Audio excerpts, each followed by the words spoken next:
Night is quieter than you think. The world softens and the noise of the day fades. This hour is an invitation to move past doubt, to focus, and to build the next small step toward what matters. Breathe slowly and let attention sharpen. Each thought you choose tonight becomes a steady brick beneath tomorrow's progress. You don't need grand momentum. You need patience and one single focused action. In this audiobook, we lean into the hush, break tasks into manageable pieces, and use intention as our fuel. Stay with me, calm voice, clear purpose, deep focus, and steady progress. Chapter 1. The Quiet Hour. There is a moment each day that most people rush past without noticing. It arrives after the noise settles, after messages stop buzzing, after expectations loosen their grip. This is the quiet hour. It is not dramatic or loud. It does not demand attention. It simply waits. The quiet hour is powerful because it removes performance. No one is watching. No one is asking for results right now. In this space, you are free to focus without proving anything, free to think without interruption, free to act without pressure. That freedom is rare and valuable. At night, the world slows down, streets empty, conversations fade. Even your own thoughts begin to spread out instead of colliding. This is when clarity becomes possible. Not forced clarity, but the kind that arrives naturally when the mind is no longer under attack. The quiet hour is not about motivation in the loud, energetic sense. It is not about hype or intensity. It is about steadiness. About choosing to show up calmly even when no one is cheering. Especially then, you might notice resistance when the quiet begins, a pull toward distraction, an urge to fill the silence with noise, videos, scrolling, background sound. This is normal. The mind is used to stimulation. Silence can feel unfamiliar, even uncomfortable, but discomfort here is a doorway, not a warning. Stay with it. When you allow the quiet to remain, something interesting happens. Your thoughts slow. They become clearer, more honest. You start to hear what you've been avoiding during the day, not in a dramatic way, just small realizations, a task you've been postponing, a direction you already know but haven't admitted yet, a simple next step. The quiet hour doesn't overwhelm you with big questions. It simplifies them. This is why the quiet hour is ideal for deep focus. Focus is not about force, it's about removing friction. During the day, friction comes from interruptions, urgency, and expectations. At night, much of that friction disappears. What remains is your attention and your choice of where to place it. You don't need to use this hour perfectly. You don't need to be productive the entire time. Even a few minutes of intentional focus can change how the rest of your week unfolds. Consistency matters more than duration. The quiet hour is a training ground. Each time you sit with it, you strengthen your ability to direct your mind, to stay with one task, to resist the impulse to switch, check, escape. These are skills, and skills improve with repetition. Choose one clear intention before you begin. Not a long list, not a vague goal, one thing, something small enough to feel approachable, something specific enough to measure. This could be reading a few pages, outlining an idea, organizing notes, or simply thinking through a problem without distraction. Once you choose, remove what doesn't serve that intention.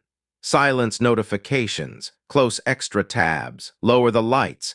Let your environment signal that this hour is different. Then begin. You may notice your mind drifting. That's fine. Drift is not failure. Each time you gently return your attention to the task, you are practicing focus. The return is the work. The quiet hour teaches patience. Progress here is subtle. You may not feel inspired. You may not feel energized. But you will feel steady. And steadiness compounds. There is something grounding about working while the world sleeps. It reminds you that progress doesn't need an audience. That effort still counts even when unseen, especially when unseen. Over time, the quiet hour becomes familiar, even comforting. Your mind begins to associate this time with calm effort rather than stress. Focus becomes easier to access. Starting takes less energy. This hour also offers perspective. Without the noise of the day, problems shrink to their true size. Tasks feel more manageable. Decisions feel less emotional. You are no longer reacting, you are choosing. And choice is where motivation truly lives. Motivation is not a feeling that strikes at random. It is built through small acts of alignment. Each time you use the quiet hour intentionally, you reinforce the identity of someone who follows through, someone who can sit with discomfort, someone who moves forward quietly, consistently. You don't need to solve your entire life here. You only need to take care of the next step. Tomorrow will have its own noise. Let tonight be simple. As the quiet hour continues, notice your breathing. Slow it slightly. Let your body relax while your mind stays engaged. This balanced, calm body, focused mind is where deep work happens. If fatigue appears, don't fight it aggressively. Adjust gently, stretch, sit up straighter, take a slow breath. Then return. The quiet hour is forgiving. It does not judge missed days or imperfect sessions. It welcomes you back each time you show up. Eventually, you may begin to look forward to it, not because it's exciting, but because it's yours. A private space where progress happens quietly and honestly.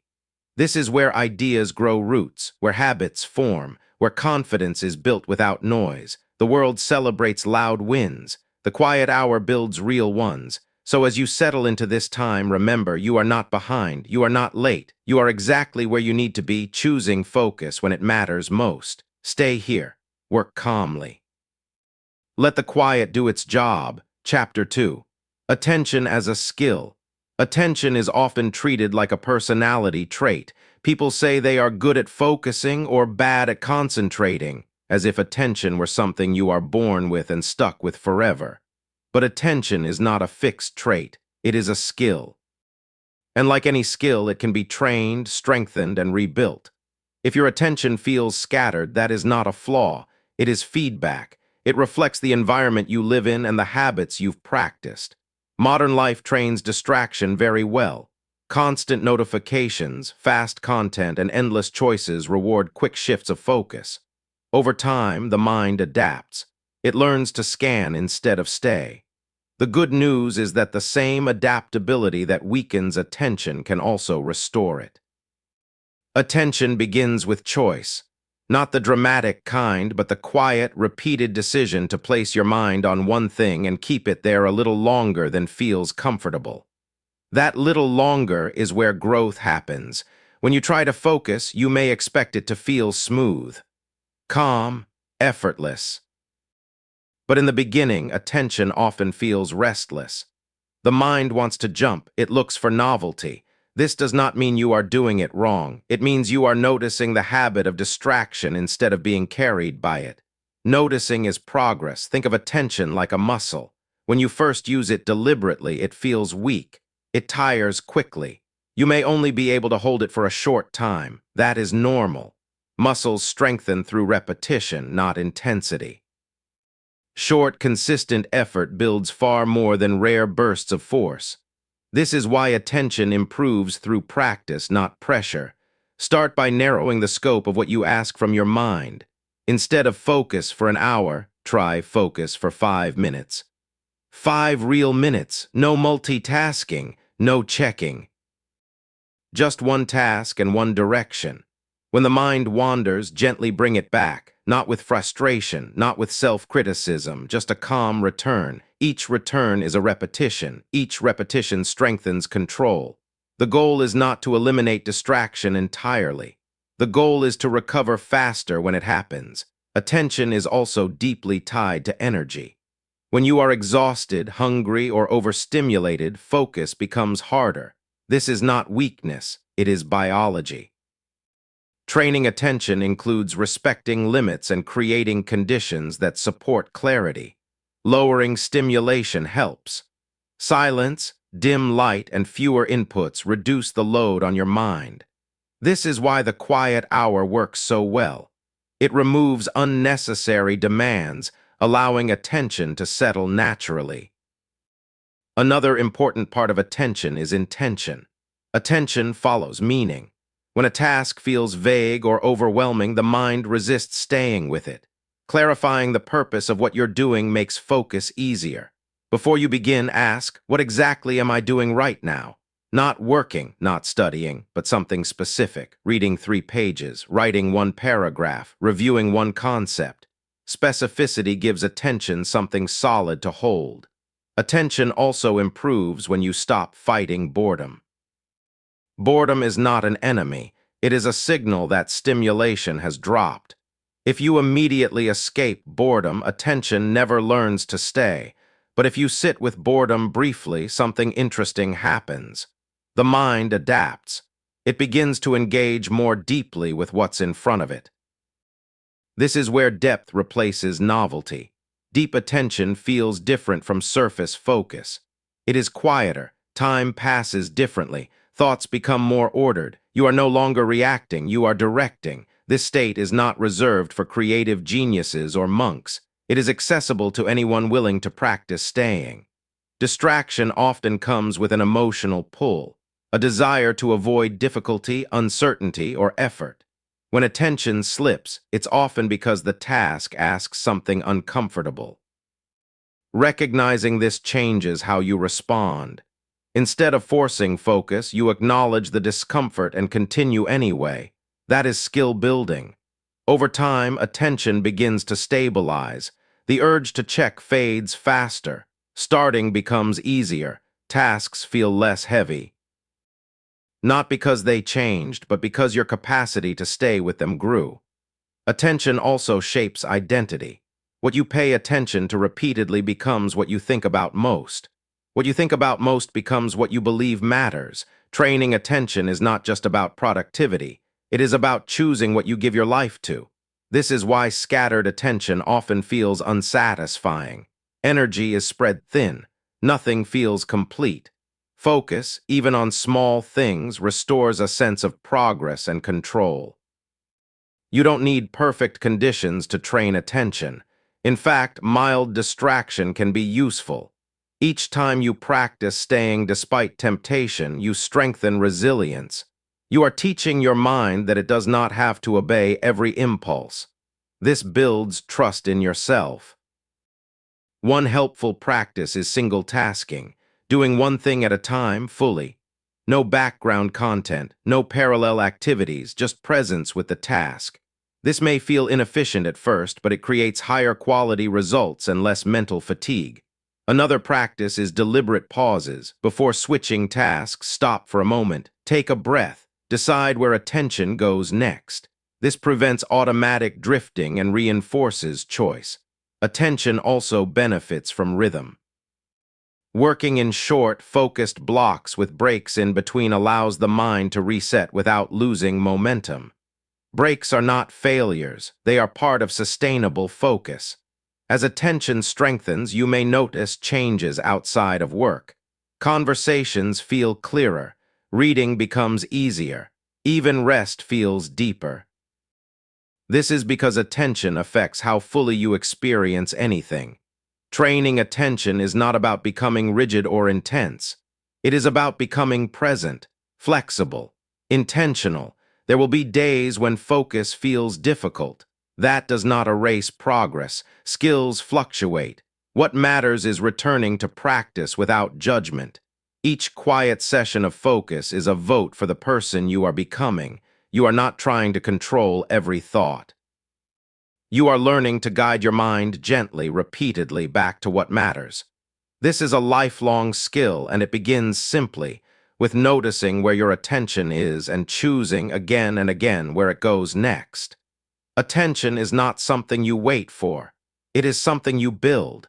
And every time you practice, even briefly, it grows stronger. Chapter 3. Small steps, big gains. Most people believe progress should feel obvious. They expect change to arrive with energy, confidence, and visible results. When it doesn't, they assume nothing is happening, but real progress rarely announces itself. It moves quietly, built from small steps repeated over time. Small steps are easy to underestimate because they don't feel impressive. They don't create immediate transformation. They don't satisfy the desire for instant results, but they work. And they work reliably. Big gains are almost never the result of one dramatic action. They come from consistency, from showing up when motivation is low, from doing what feels almost too small to matter and doing it anyway. The problem is not that people dislike effort. It's that they aim too high at the start. They set goals that demand too much change too quickly. When the effort feels overwhelming, avoidance takes over. This creates a cycle: high expectations, low follow-through, growing frustration. Small steps break that cycle. A small step lowers resistance. It makes starting easier. It gives the mind less to argue with. When a task feels manageable, the brain is less likely to delay it. This is not laziness. It's how human motivation works. Starting is the hardest part. Small steps are designed to make starting almost effortless. When you take a small step, you create motion. Motion creates momentum. Momentum makes the next step easier. This is how progress compounds, even when each individual action feels minor. Think about habits that actually last. They usually begin with something simple. A few minutes, one action, one decision. Over time, those actions stack. What began as small becomes automatic. What was automatic becomes part of your identity. Identity change is where big gains truly come from. Each small step is a signal to your mind: this is who I am. Someone who follows through, someone who keeps promises to themselves, someone who moves forward even slowly. These signals matter more than intensity. Small steps also reduce fear. Big goals can trigger anxiety because they carry uncertainty. What if you fail? What if you can't maintain it? Small steps feel safer. They don't threaten your sense of competence. You can succeed today, right now. Success builds confidence. Confidence makes larger steps possible later. This is why patience is not passive, it is strategic. Patience allows progress to unfold in a way that the mind can accept and sustain. Another benefit of small steps is flexibility. When something is small, it's easier to adjust. You can refine your approach without feeling like you've lost everything. Progress stays alive because it's not tied to perfection. Small steps also create feedback. Each action gives you information: what works, what doesn't, what feels right. This feedback guides your next move. Big leaps often skip this learning phase. When you slow down enough to take small steps, you learn faster. There is also less emotional weight attached. Missing a small step doesn't feel catastrophic. You can return without guilt or shame. This keeps the process healthy and repeatable. Big gains are the visible outcome of many invisible actions. Most people only notice the end result. They don't see the quiet accumulation underneath. But that accumulation is where the work happens. If you focus only on outcomes, you miss the power of process. The process is what you control. The outcome follows. Small steps shift attention from the future to the present. Instead of asking, "How far do I have to go?" you ask, "What is the next doable action?" This reduces overwhelm and increases clarity. Clarity leads to action. Small steps also protect energy. Large efforts demand large recovery. Small efforts fit into real life. They respect limits. They allow progress without burnout. This is especially important during periods of low motivation or high stress. Small steps keep momentum alive when everything else feels heavy. You don't need perfect conditions to take a small step. You can take one even when tired, uncertain, or distracted. This makes progress resilient. Resilient progress survives real life. Over time, small steps create structure. Daily actions form routines. Routines reduce decision fatigue. You no longer rely on motivation, you rely on rhythm. Rhythm is more reliable than inspiration. As rhythm builds, effort decreases.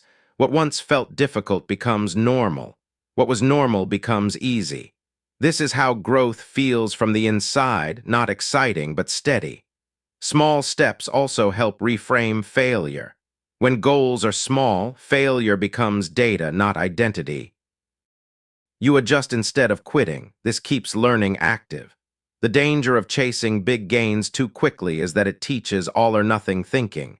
Either you succeed completely or you fail completely. Small steps replace this with continuity. You are always moving, even if slowly.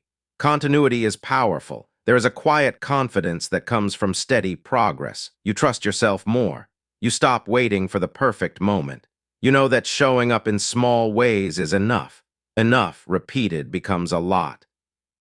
The quiet hour is an ideal place for small steps.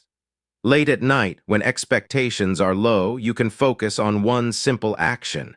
No pressure, no audience, just progress. When you look back weeks or months later, the gains may surprise you. Not because you worked harder, but because you worked consistently. Consistency beats intensity when intensity cannot be sustained. Small steps are not settling for less. They are choosing a path that actually works. They respect how change happens in the real world, not how it's imagined. You don't need to rush. You don't need to prove anything. You only need to take the next small step available to you. That step matters. Take it calmly. Take it today. Then take another tomorrow.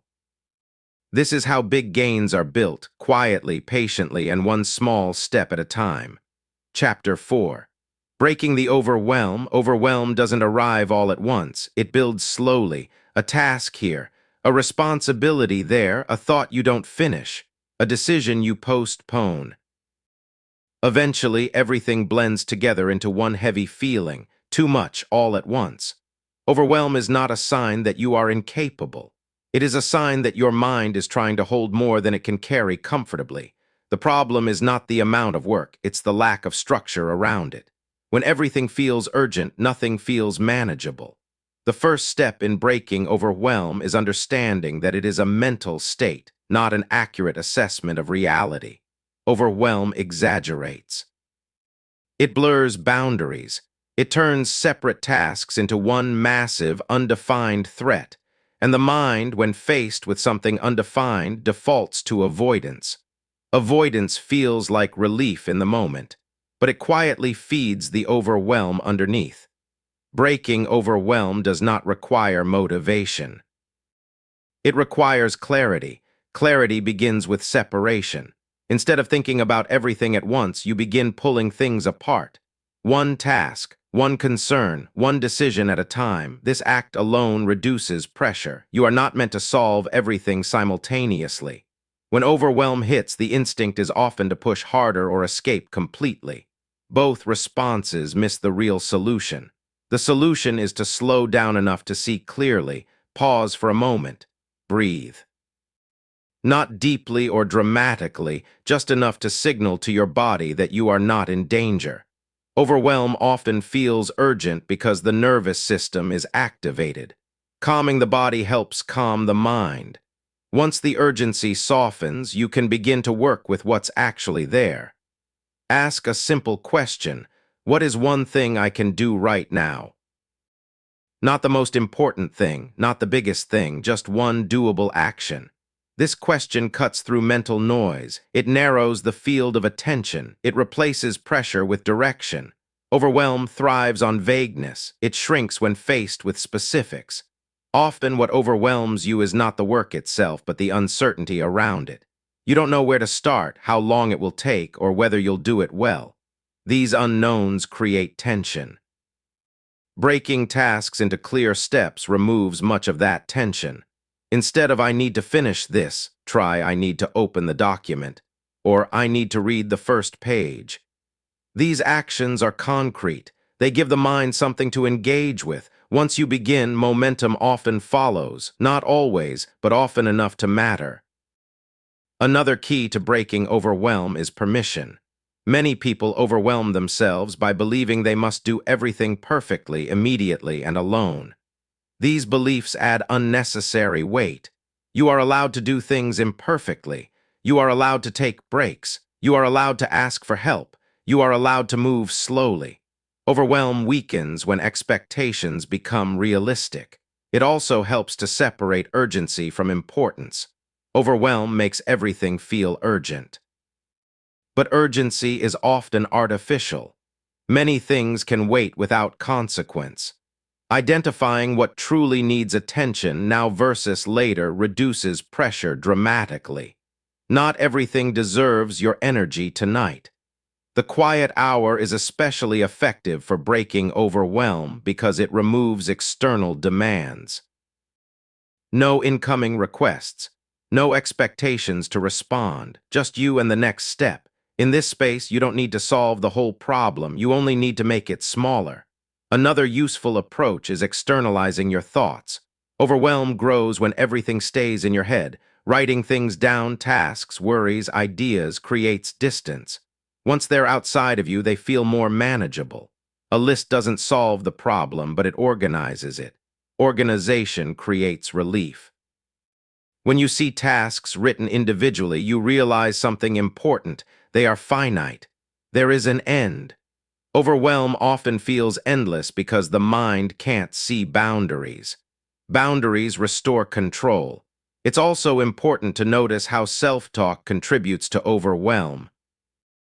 Thoughts like "I should already have this done" or "I'm falling behind" add emotional weight without adding clarity. These thoughts don't motivate, they paralyze. Replace judgment with observation. Instead of "I'm overwhelmed because I can't handle this," try "I'm overwhelmed because there are multiple things competing for attention." This shift removes blame and focuses on the actual issue. From there, solutions become visible. Breaking overwhelm also means accepting limits. You have a limited amount of energy and attention. Ignoring this reality leads to constant overload. Respecting limits allows sustainable progress. Doing less, but doing it intentionally, often produces better results than trying to do everything poorly. Rest is not avoidance. Strategic rest restores capacity. When you pause intentionally, you return with more clarity. The key is choosing rest, not drifting into it unconsciously. Overwhelm loves unconscious breaks, endless scrolling, zoning out, numbing distractions. These don't restore energy, they delay action and increase stress. Conscious rest, even brief, supports recovery. Sometimes overwhelm is a sign that priorities need adjusting. If everything feels equally important, it may be time to reassess what actually matters. Removing or postponing non-essential tasks creates space. You don't have to earn rest by finishing everything. As you practice breaking overwhelm, you'll notice patterns, certain times of day, certain types of tasks, certain thoughts. Awareness allows prevention. You begin intervening earlier before overwhelm peaks. This is a skill, not a one-time fix. With practice, you'll start recognizing the early signs: mental clutter, irritability, avoidance. When you catch them early, a small adjustment is often enough.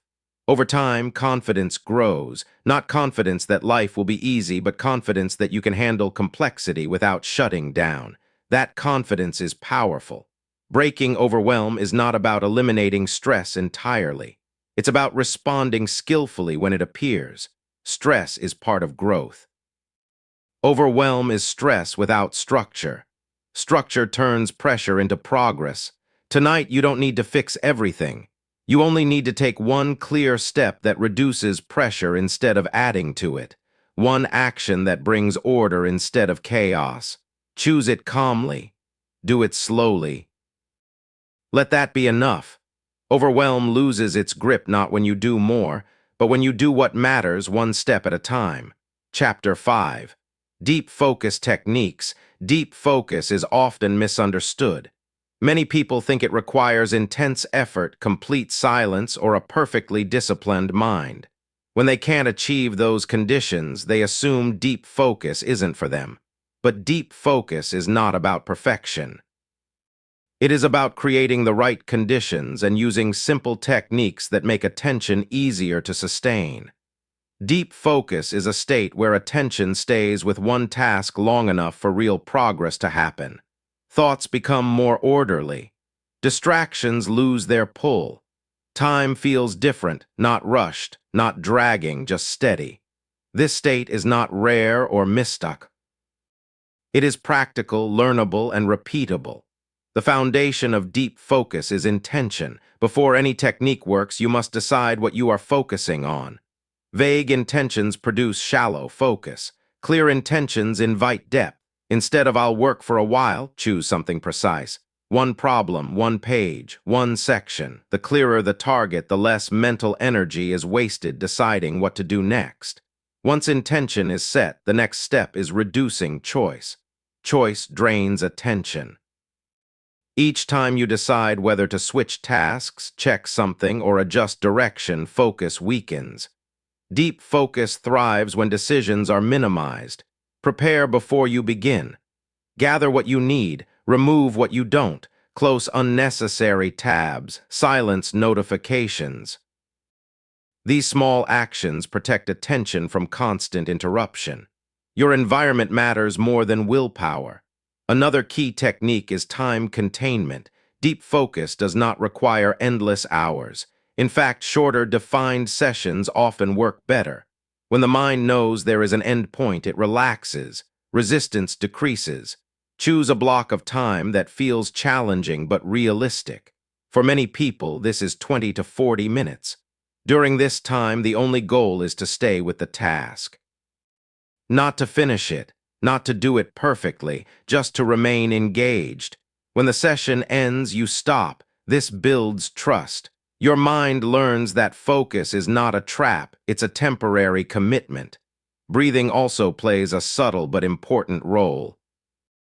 Shallow, rapid breathing keeps the nervous system alert and reactive. Slower, steadier breathing signals safety. A calm body supports a focused mind. You don't need special breathing techniques. Simply notice your breath and slow it slightly. Let each exhale be a little longer than the inhale. This small adjustment reduces internal noise. Posture matters too. Slouching signals fatigue. Sitting upright without tension helps maintain alertness. Your body and mind are connected. When one drifts, the other often follows. Another deep focus technique is single-task immersion. Multitasking fragments attention. Even background activities pull mental resources away. For deep focus, do one thing at a time. This may feel uncomfortable at first. The mind is used to stimulation. When stimulation drops, boredom can appear. This is not a problem, it is a threshold. If you stay with it, boredom often transforms into engagement. This transition is where depth begins. When distractions arise, and they will, the goal is not to suppress them forcefully. Suppression creates tension. Instead, acknowledge the distraction briefly, then return to the task. "I'll check that later." "I'll come back to that thought." This gentle redirection keeps focus intact without turning attention into a battle. Another helpful technique is externalizing distractions. If thoughts keep pulling you away, write them down quickly on a separate page. This tells your mind the thought is safe and won't be forgotten. Once recorded, attention can return. Deep focus also benefits from clear starting rituals.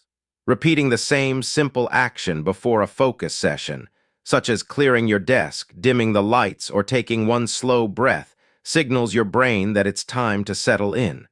Rituals reduce transition time. Over time, focus becomes easier to enter. Equally important are clear stopping rituals. Ending a session intentionally helps the mind relax and prevents mental spillover.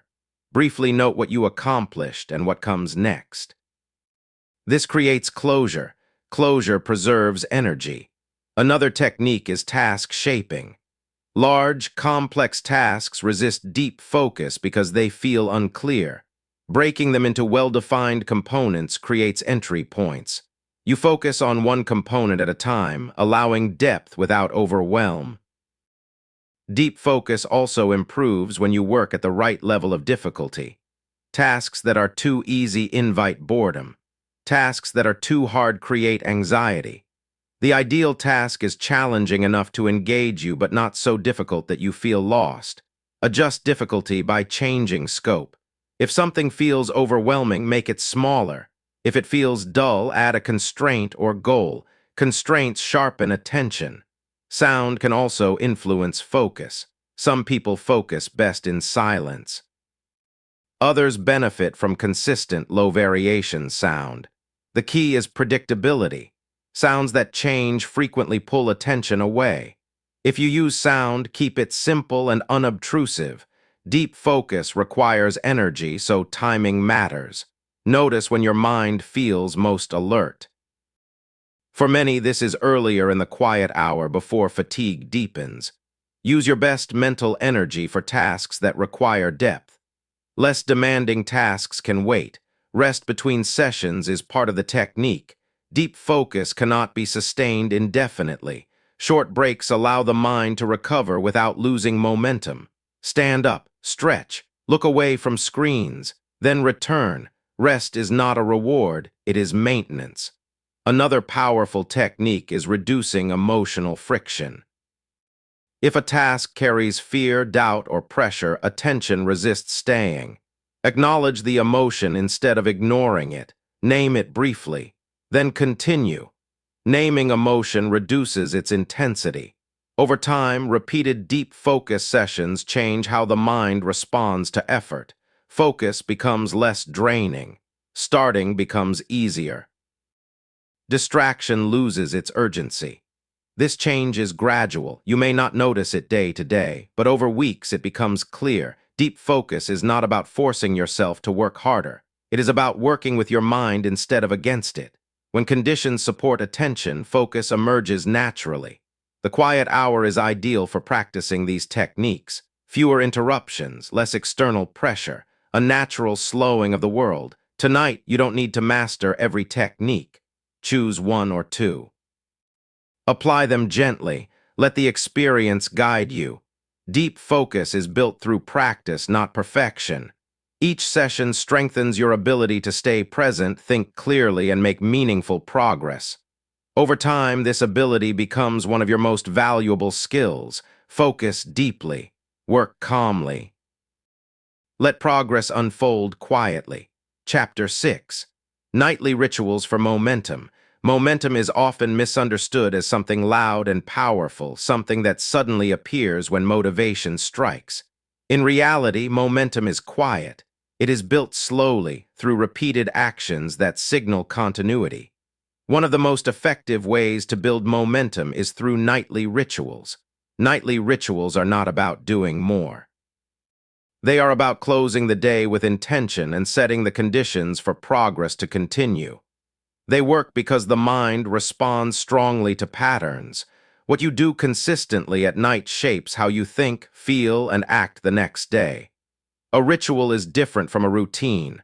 A routine is functional, it gets things done. A ritual has meaning. It marks a transition. At night, rituals help you move from the noise of the day into a calmer, more focused state.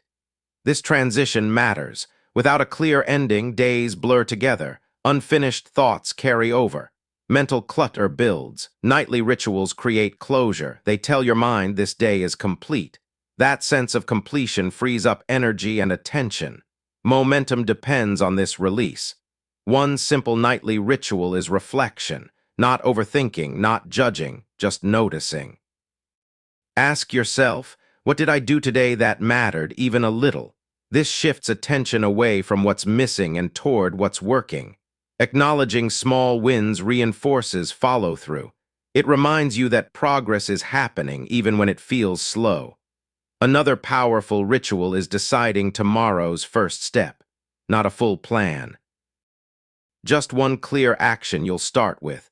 This removes friction in the morning. When you wake up, you don't have to decide, you begin. Decisions made at night are calmer and more intentional. Decisions made in the morning are often rushed. Nightly rituals move effort to a time when clarity is higher. Preparation is momentum in advance. Nightly rituals also help regulate emotion.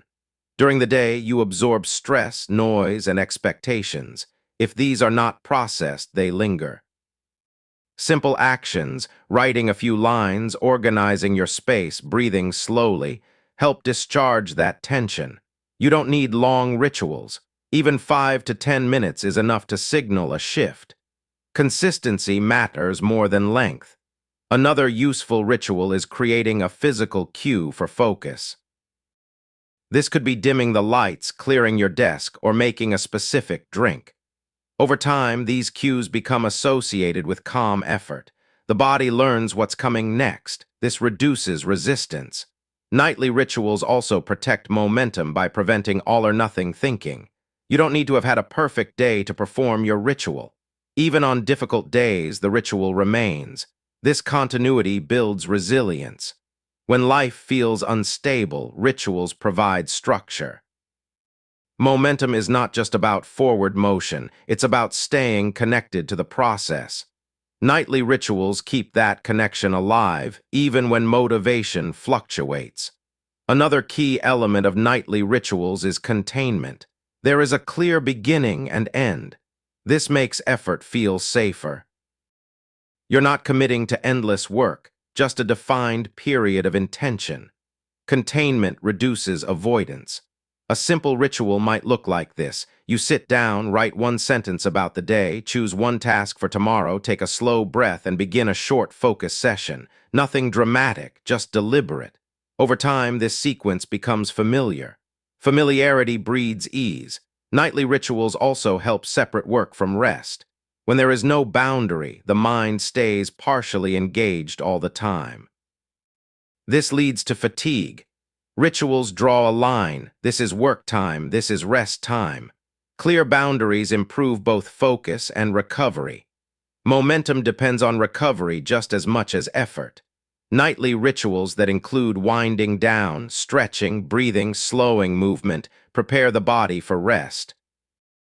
Better rest supports better focus the next day.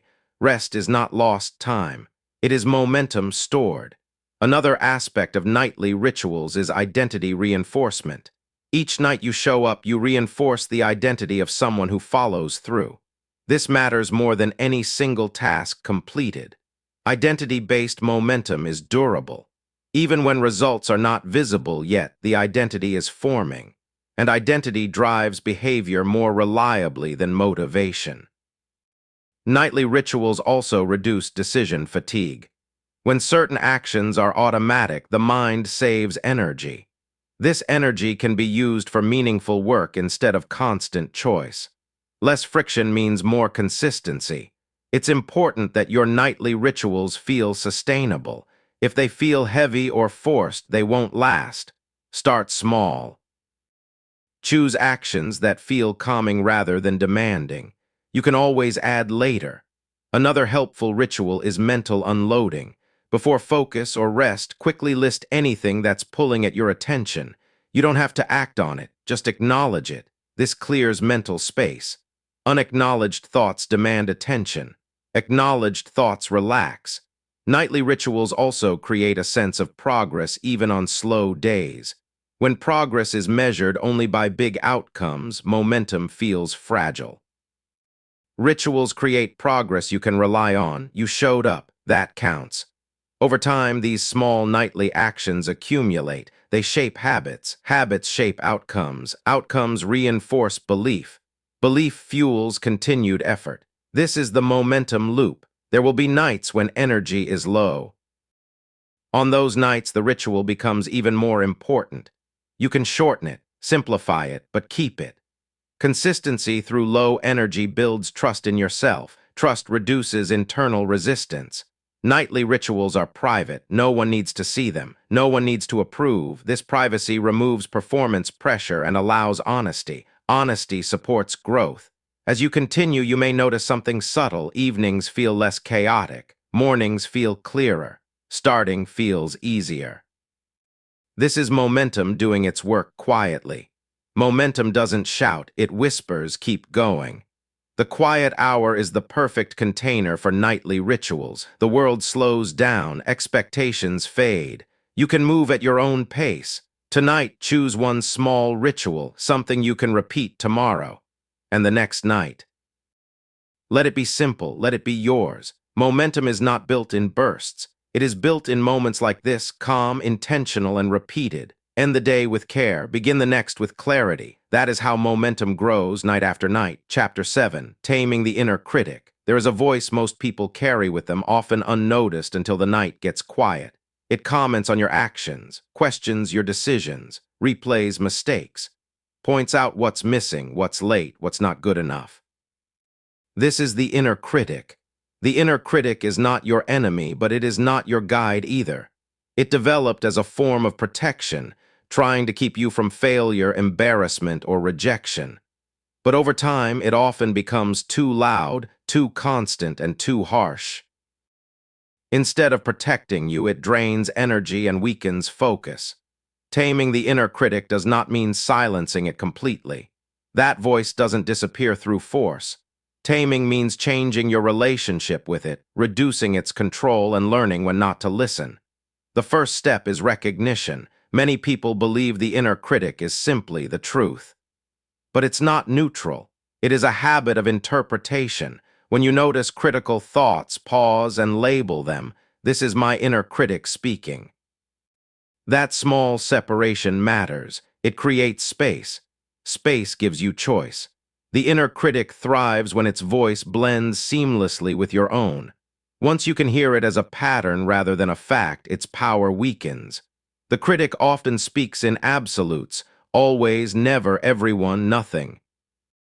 These words make situations feel final and personal. When you hear absolutes, that's a signal, not accuracy. Another common trait of the inner critic is timing. It shows up when you're tired, when you're trying something new, when you're vulnerable. It rarely appears when things feel easy. This tells you something important. The critic reacts to effort and uncertainty. Effort threatens comfort. Growth threatens familiarity. Understanding this helps you respond with less frustration. The critic isn't proof you're doing something wrong. Often it's proof you're stretching. One effective way to tame the inner critic is to slow it down. Instead of arguing with it or trying to replace it with forced positivity, ask a simple question. Is this thought helpful right now? Not, is it true? Not, is it logical? Just, is it helping me move forward? If the answer is no, you don't need to engage with it further. You can acknowledge it and return attention to the task. This approach removes drama. You're not fighting the critic, you're declining its input. Another powerful shift is changing tone. The inner critic is often sharp and urgent. Imagine how you would speak to someone you respect who is trying their best. That tone is calmer, clearer, and more specific. You can practice responding internally with that tone. Not comforting, not harsh, steady. For example, instead of "this isn't good enough," try "this is a draft." Improvement comes next. This keeps standards without sabotage. Standards help, attacks don't. The inner critic also feeds on comparison. It measures your progress against others, against ideal versions, against unrealistic timelines. Comparison collapses context. It ignores starting points, resources, and circumstances. When you notice comparison-based criticism, gently redirect attention to your own path. Progress only makes sense in context. Another key to taming the critic is reducing exhaustion. Fatigue lowers emotional regulation. When you're tired, the critic sounds louder and more convincing. This is not insight, it's depletion. Rest does not make you weak. It makes your perspective more accurate. Nighttime is when the critic often becomes most active. The day's distractions fade and unresolved thoughts surface.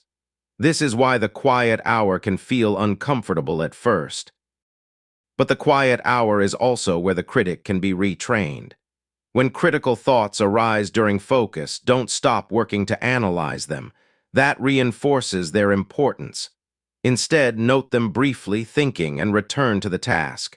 This teaches the mind that criticism does not require immediate attention. Attention is the critic's fuel. Another helpful practice is specificity. The critic loves vague accusations. You're behind. You're not doing enough. Vague criticism creates anxiety without direction. If a critical thought contains something useful, make it specific and actionable. If it doesn't, let it go. Useful feedback sounds calm and clear. Harmful criticism sounds emotional and absolute. You can also limit the critic's role by assigning it a time. For example, during planning or review, you allow constructive evaluation. During execution, the critic is not invited. This boundary protects focus. Boundaries work internally too. Taming the inner critic is not about lowering standards or avoiding responsibility. It's about creating conditions where effort is sustainable. When the critic dominates, people either freeze or burn out. When the critic is balanced, people improve. Another important shift is remembering that thoughts are events, not commands. A thought can appear without requiring action. You don't have to agree with every thought you have. This realization alone reduces suffering. Over time, as you practice redirecting attention, the critic begins to quiet naturally. Not because it's defeated, but because it's no longer rewarded with attention. What you practice grows. What you starve fades. It's also helpful to notice what the critic fears. Often beneath the harshness, there is fear of wasting time, missing potential, or being judged. Recognizing the fear allows compassion without surrendering control. You can acknowledge the fear and continue anyway. Confidence is not the absence of self-doubt. It is the ability to act despite it. The quiet hour is an ideal space to practice this skill. There is no audience, no immediate evaluation, just you, the task, and the choice to continue calmly. Each time you work without engaging the critic, you weaken its authority. Each time you return to focus, you reinforce trust in yourself. Trust builds self-respect. Over weeks and months, the inner landscape changes. The critic still appears, but it no longer dominates. Its voice becomes softer, less urgent. You recognize it sooner and move past it faster. This is not self-denial. It is self-leadership. You lead your mind instead of being led by it. Tonight, when the critic speaks, don't argue, don't obey. Simply notice, then return to what matters. That quiet return is how the critic is tamed, not with force, but with calm consistency. And in that calm, real progress becomes possible. Chapter 8. Building Microhabits. Big changes often fail for a simple reason. They ask too much, too fast. Motivation rises, plans are ambitious, and for a short time everything feels possible. Then life intervenes, energy drops, consistency breaks. The habit collapses not because you didn't care, but because the system was fragile. Micro-habits are the opposite of fragile. They are small by design, quiet, almost unremarkable, and that is exactly why they work. A micro-habit is the smallest meaningful version of a behavior. It is not the end goal. It is the doorway to it. Instead of asking, how do I change my life? A micro-habit asks, what is the smallest action I can repeat consistently? Consistency is the real engine of change. Micro-habits remove intimidation. When an action feels too easy to resist, the mind stops negotiating. There is no need for motivation, hype, or willpower. You simply do it because it fits into your life without friction. This matters because habits are not built on desire. They are built on repetition. When people fail to build habits, they often blame themselves, but the problem is usually scale, not character. The habit was too large to survive real life. Micro-habits respect reality. A micro-habit might take less than a minute, sometimes only a few seconds. This can feel almost pointless at first, but small does not mean insignificant. Small means repeatable. Repeatable actions shape identity. Each time you complete a micro-habit, you reinforce a signal. I am someone who shows up. That signal matters more than the size of the action. Identity shifts happen through evidence, not intention. You don't become consistent by trying harder. You become consistent by lowering the barrier to entry. Another advantage of micro-habits is that they bypass resistance. Resistance often appears before you even begin. Thoughts like, I don't have time, or I'll do it later arise when the task feels demanding. Micro-habits are too small to trigger those defenses. It's hard to argue against something that takes almost no effort. Once started, something interesting often happens. You may continue beyond the micro-habit, not because you forced yourself, but because starting created momentum. But continuation is optional. The habit is complete even if you stop at the minimum. This removes pressure. Pressure kills habits. Ease builds them. Micro-habits also survive low-energy days. When motivation disappears, large habits collapse. Micro-habits remain possible. This keeps continuity alive. Continuity is more important than intensity. Missing days breaks identity momentum. Micro-habits protect against that by making success accessible even on difficult days. Another key aspect of micro-habits is anchoring. Habits stick better when attached to something that already happens. A micro-habit placed after a routine action, like sitting down, opening a notebook, or turning off a light, borrows stability from that anchor. This reduces the need to remember or decide. Micro-habits also benefit from clear triggers. Instead of vague intentions like sometime tonight, choose a specific moment. For example, after I sit at my desk, I write one sentence. This clarity removes ambiguity. Ambiguity feeds procrastination. It's also important to keep micro-habits emotionally neutral or positive. If a habit feels like punishment, it won't last. Choose actions that feel calm, satisfying, or at least tolerable. Habits grow best in supportive environments. Micro-habits also allow experimentation. Because the cost is low, you can adjust without guilt. If something doesn't work, you change it. This flexibility keeps you engaged. Rigid systems break. Flexible systems adapt. Another benefit of micro-habits is that they train trust. Each small follow-through builds confidence in your ability to keep promises to yourself. This trust compounds over time. Self-trust is a powerful motivator. Micro-habits also shift your relationship with time. Instead of waiting for large blocks of free time, you use what's available. This makes progress feel integrated into life rather than competing with it. Progress becomes part of who you are, not something you squeeze in. It's important to resist the urge to rush micro-habits into larger ones. Let them stabilize first. When a micro-habit feels automatic, when you do it without thinking, you can expand gently. Expansion should feel natural, not forced. For example, a micro-habit of opening a document can grow into writing a sentence, then a paragraph. But the foundation remains the same. Starting is easy. Another reason micro-habits work is that they reduce emotional load. Big goals carry expectations. Micro-habits don't. You're not trying to impress anyone. You're just showing up. Showing up repeatedly changes everything. Micro-habits also work well during the quiet hour. At night, when energy is lower, small actions are more realistic. A micro-habit performed nightly creates rhythm without strain. Rhythm builds momentum quietly.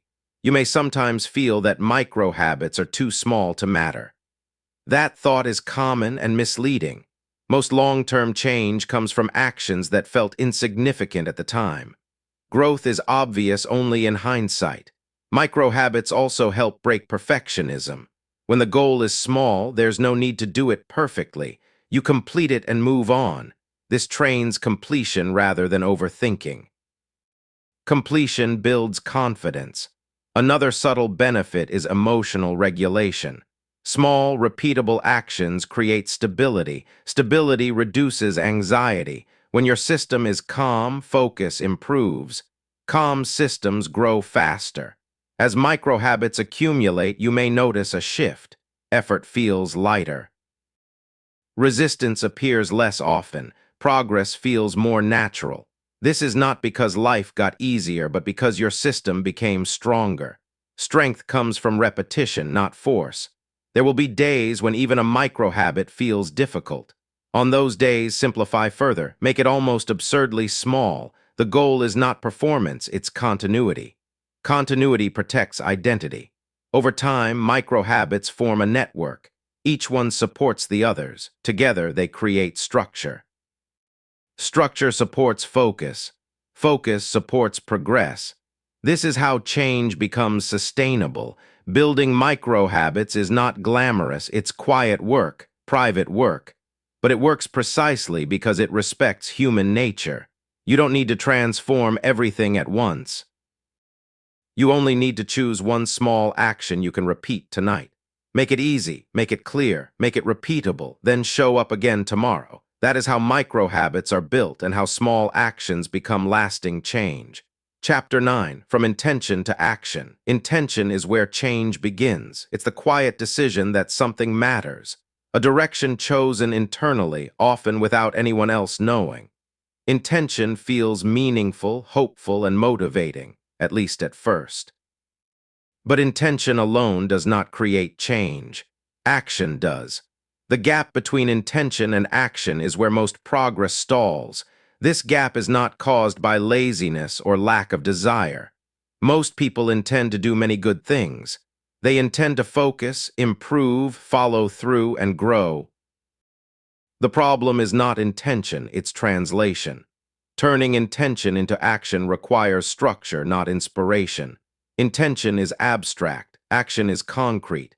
When intention stays abstract, the mind doesn't know how to begin. It circles, plans, and waits for the right moment. That moment rarely arrives. Action begins when intention becomes specific enough to touch. The first step in moving from intention to action is clarity. Ask yourself, what does this intention look like in behavior? Not eventually, not ideally. Right now, for example, I want to be more focused is an intention. I will work for 10 minutes on one task tonight is an action. The second gives the mind something to do. The clearer the action, the less resistance you'll feel. Another reason intention stalls is emotional weight. Intentions often carry expectations. You want the outcome to matter. That importance creates pressure. Pressure makes starting feel risky. The mind avoids risk by delaying. The solution is lowering the emotional stakes of action. You don't act to prove anything. You act to practice. Practice allows imperfection. This shift removes fear and invites movement. Action does not require confidence. Confidence often comes after action, not before. Another key factor is timing. Intentions are often future-oriented. Tomorrow I'll start. Next week I'll focus. Future intentions feel safe because they don't demand effort now, but action lives in the present. Bringing intention into the present requires asking, what can I do in the next 5 minutes? 5 minutes is close enough to feel real, far enough to feel manageable. The mind resists large commitments but tolerates small ones. This is why action plans should feel almost too easy. Ease is not weakness. Ease is access. Another barrier between intention and action is decision overload. If you don't decide when and how you'll act, the moment arrives and the mind hesitates. Hesitation opens the door to distraction. Decisions made in advance remove friction. Choose your action before you need to take it. Decide what you'll do when you'll do it and where you'll start. Then, when the moment comes, you follow the script instead of negotiating. This is not rigidity, it's support. Environment also plays a major role. Intention alone cannot overcome constant distraction.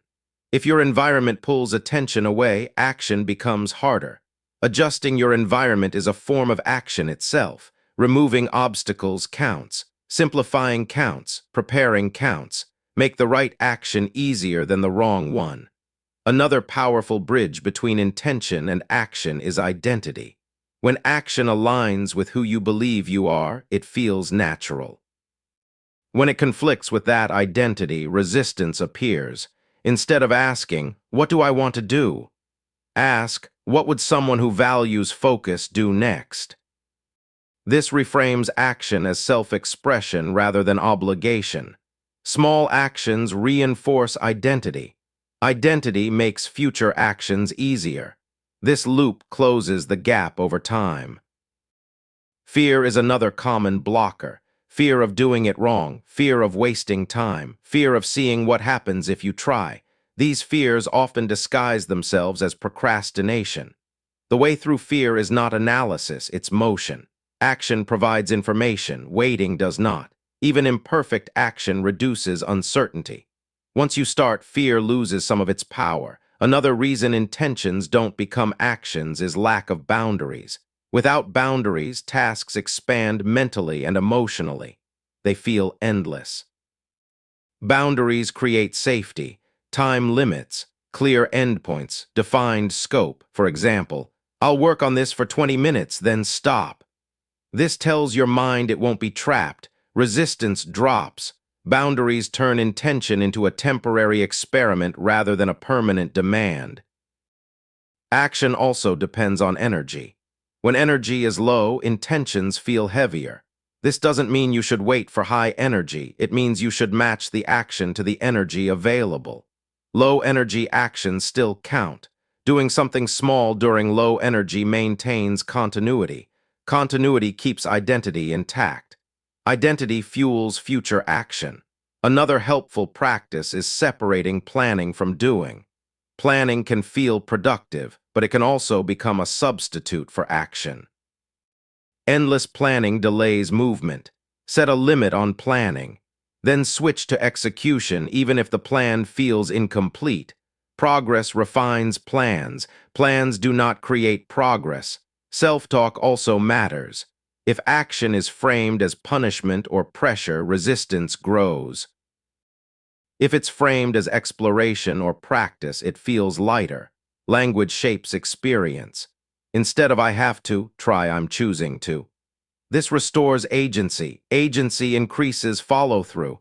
Another effective bridge is tracking action, not outcomes. Outcomes take time. Action happens immediately. Tracking action reinforces effort and builds motivation.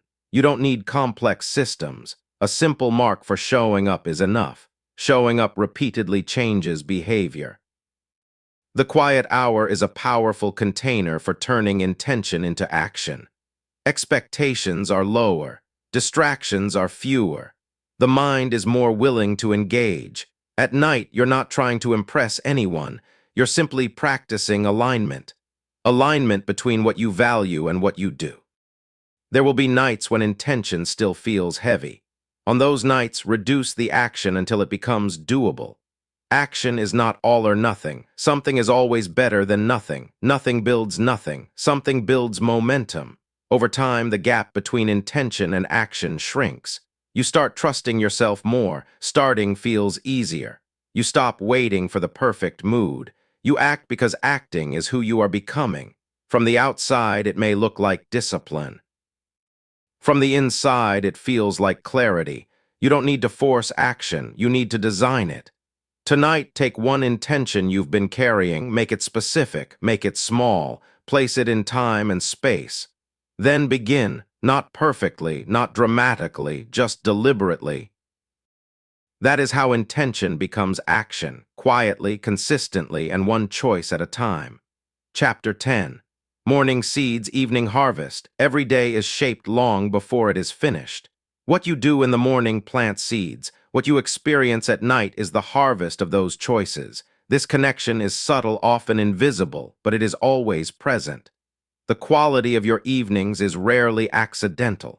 It is the result of small decisions made earlier, repeated over time. Morning seeds are not about waking up perfectly, following strict routines, or forcing productivity before you're ready. They are about direction. Even the smallest intentional act in the morning influences how the rest of the day unfolds. A seed does not look like a tree. It looks insignificant. But given time, it becomes something much larger. The same is true of daily actions. When mornings are chaotic or reactive, evenings often feel heavy, thoughts linger, tasks remain unfinished, the mind struggles to rest. But when mornings contain even a small moment of intention, the entire day gains structure. This does not require early wake-ups or intense discipline. It requires awareness. The first seed is attention. What you give your attention to early sets the tone for the day. If attention is scattered immediately, it tends to remain scattered. If it is directed, even briefly, it becomes easier to direct again later. A single moment of focus in the morning creates a reference point. Throughout the day, your mind knows what focused attention feels like. That memory matters. Another important seed is decision-making. When you decide something intentionally early, what matters today, what can wait, you reduce mental clutter. Fewer unresolved decisions carry into the evening. Unmade decisions are surprisingly exhausting. Morning seeds also include emotional tone. How you speak to yourself early influences your inner dialogue later. Harsh self-talk in the morning echoes at night. Calm, realistic language creates stability. This doesn't mean forcing positivity. It means avoiding unnecessary pressure. Evening harvest is often emotional. If the day felt reactive, evenings feel restless. If the day felt intentional, evenings feel clearer, even if the day was challenging. This is not about controlling outcomes. It's about shaping experience. Morning seeds can be very small. Drinking water with awareness, taking one slow breath, writing one sentence, choosing one priority. These actions seem minor, but they establish agency. Agency changes everything. When you act intentionally early, you reinforce the identity of someone who chooses rather than reacts. That identity carries forward. Throughout the day, you're more likely to pause, decide, and redirect. Those pauses prevent overload. Another seed is containment.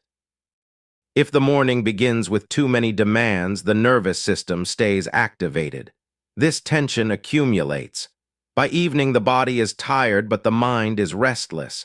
A calm start, even a brief one, lowers baseline stress. Lower stress improves focus, patience, and recovery. Recovery is part of harvest.